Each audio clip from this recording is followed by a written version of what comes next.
Yes, Asika students, let's try to derive the formula for area of a equilateral triangle. Equilateral triangle means it's a triangle with all the three sides are same. Let's say every side is equal to A.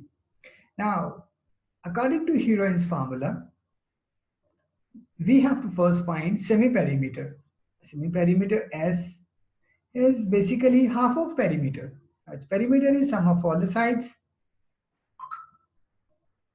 half of this. So this exactly comes out to be 3a by 2.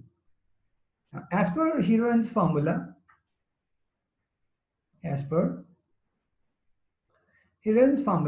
we know that area is equal to S into S minus A into S minus B into S minus C under root.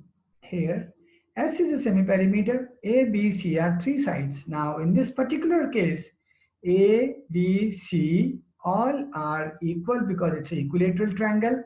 Let's say every side is equal to A side.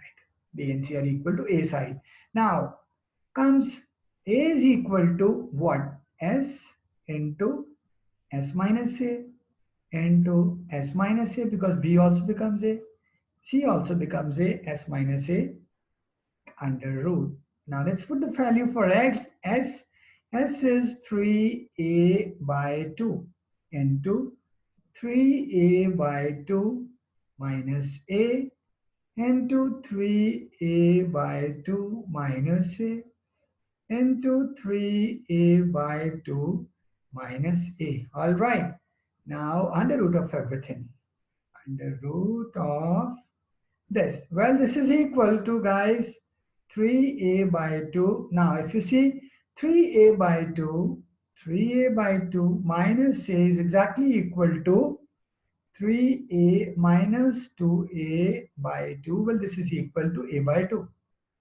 So I can write this is a by 2 into a by 2 into a by 2. I can always write like this, a by 2 square into a by 2 under root of this.